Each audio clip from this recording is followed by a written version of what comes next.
Allez, bonjour à tous et bienvenue, nouvelle vidéo sur le baromètre national des prix de l'immobilier pour ce mois de juin. Donc on suivra ça prochainement. Avant de commencer, s'il vous plaît, n'hésitez pas de liker, de vous abonner, de partager, hein, s'il vous plaît, ça m'aide énormément. Et s'il vous plaît, respectez-vous également dans les commentaires. Alors au niveau du prix moyen en mètre carré, donc en France, on a eu pour une première fois, je vais vous dire, une petite augmentation du prix de 0,2%. Donc ça reste quand même aujourd'hui infime, mais c'est une augmentation. Donc on a 3059 € du mètre carré. Pour Paris, bon, ça reste stable, hein. Pour l'instant, il n'y a pas eu de baisse majeure en tout cas. Alors il y a quand même une baisse sur ces derniers mois, derniers trimestres qui était importante. En tout cas, à ce jour, on commence, je dis bien, on commence à se stabiliser. Est-ce que c'est pour derrière repartir en hausse ou repartir à la baisse? On suivra ça au cours du temps. Donc on a différentes villes, on a Bordeaux qui a quand même bien repris, donc plus 0,5%, et on a Montpellier dans le rouge avec moins 0,7%. Donc le printemps s'annonce donc moins morose. Donc en tout cas aujourd'hui, donc le recul des taux d'intérêt amorcé depuis maintenant près de 6 mois semble, ça c'est important, je l'ai mis en jaune, semble redonner aujourd'hui des couleurs au marché. Donc la phase aujourd'hui d'alcalmie observée au niveau national et au cours du mois d'avril, c'est en effet confirmé pour ce mois de mai. Comme je vous l'explique, le mois de mai, c'est le printemps, c'est quand même des mois normalement qui sont vraiment intéressants, notamment dans la transaction immobilière. Même dans différents types de métiers, c'est là où on arrive généralement à se projeter, il commence à faire beau, on arrive à se projeter comme si c'était l'été, donc généralement ce sont de bons mois. Donc à ce jour ça se stabilise. On verra si derrière, comme je vous l'annonce, si ça va repartir à la hausse ou à la baisse, ok. Donc le marché, donc une légère hausse, voilà, ce sera des petites légères hausses, du plus 0,2%, plus 0,9%, dans la zone rurale, oui, non. Voilà, donc dans l'ensemble, on a une petite augmentation, rien de bien méchant, en aucun cas c'est un retournement de marché, mais on a eu du plus 0,2, plus 0,9. C'est également le cas aujourd'hui donc sur le top 10, au niveau des villes les plus importantes donc, de France, avec plus 0,2. Donc c'est du jamais vu depuis donc avril 2023, parce qu'on était dans une tendance baissière. Donc là il y a eu un petit pic sur les différentes villes, c'est pareil, donc du Toulouse, de Lille, Strasbourg, plus 0,2. Nice également, ça continue encore à grimper avec plus 0,3. On a également aujourd'hui donc Bordeaux et Rennes qui ont encore augmenté avec plus 0,5%. Encore une fois, donc c'est les prix qui ont augmenté, les volumes d'un côté vont quand même souffrir, on va voir si le marché va se relancer. Donc voilà, il y a plein de choses qui vont s'articuler au cours du temps, donc on va essayer de suivre ces petits éléments. Nantes a perdu que 0,1 et au cours de la même période, Lyon n'a pas bougé, donc plus 0%, c'est également le cas de Paris. Donc on est un petit peu entre deux eaux, on est en stand-by pour l'instant. Montpellier qui a également souffert avec moins 0,7%. Donc c'est l'une des premières baisses significatives pour cette ville. Voilà. Donc il y a des villes qui vont corriger, il y a d'autres villes qui vont augmenter au cours du temps parce que ça fait quasiment plus d'un an et demi qu'elles se prennent chaque trimestre quasiment du négatif. Voilà, donc encore une fois, l'immobilier est hétérogène, ça va dépendre de votre actif, ça va dépendre de votre DPE, ça va dépendre de la localisation. Il y a énormément de choses à prendre en compte. Voilà pourquoi en tout cas moi je trouve ça passionnant l'immobilier, parce qu'il n'y a aucun bien qui se ressemble et chaque bien a ses caractéristiques.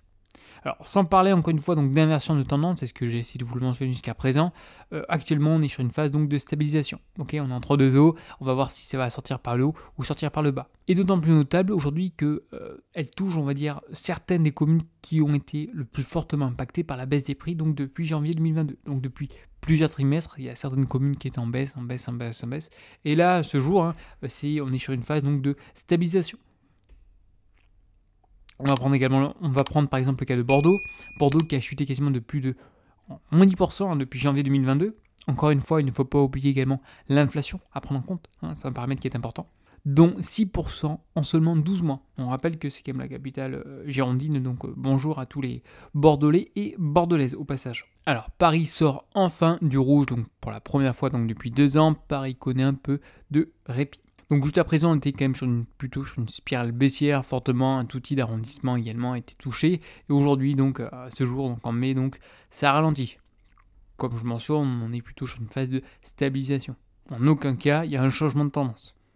Donc là, je vous explique, ça a reculé de près de 12% en 28 mois et donc 8% au cours des 12 derniers mois.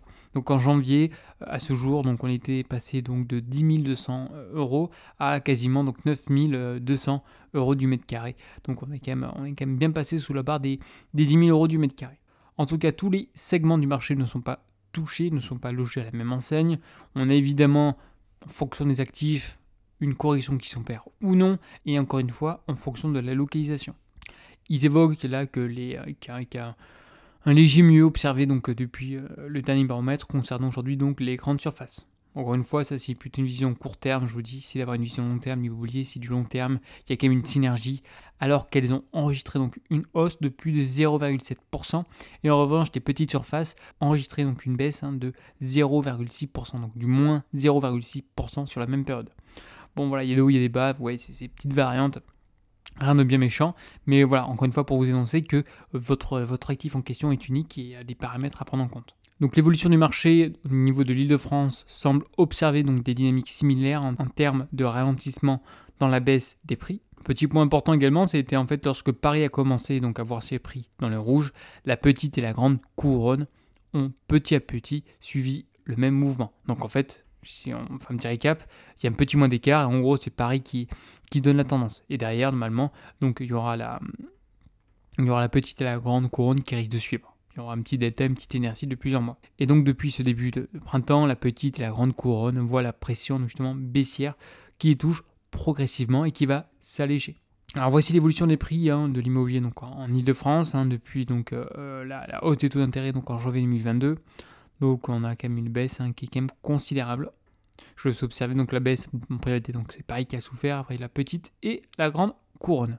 Toujours des négociations, mais de moindre ampleur. Donc aujourd'hui, donc on a un léger retour des hackers, je parle bien d'un léger retour, il y en a qui vont me dire encore que les prix sont hyper hauts et qu'ils attendent forcément une baisse de moins 50%, d'autres qui sont un peu, je vais dire, selon moi un peu plus réalistes. De toute manière, personne n'ouvre le cristal, personne ne peut anticiper la situation. Et malheureusement, on est des pioches à un échiquier, on ne peut pas faire grand-chose à part attendre. Donc ceux qui voient dans l'avenir, c'est super. Merci beaucoup de partager, mais s'il vous plaît, restez correct avec les autres personnes. J'ai pas envie de jouer le policier dans les commentaires, j'ai autre chose à faire. Donc au niveau de la proportion de bien négocier, donc en effet, ça a nettement augmenté depuis janvier 2022. Évidemment, car c'était plus compliqué de trouver un financement. C'est les hackers qui dominaient le marché. C'est souvent ça, généralement.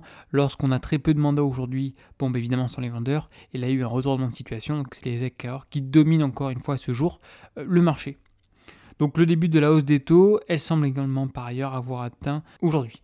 Donc, un certain plafond. Je ne suis pas forcément d'accord encore une fois avec vous.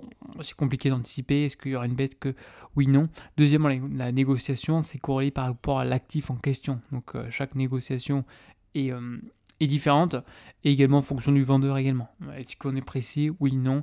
L'actif, est-ce que l'agent immobilier l'a correctement aujourd'hui évalué via son avis de valeur? Oui, non. Voilà, il y a quand même beaucoup de paramètres à prendre en compte. Donc certains plafonds, je ne sais pas.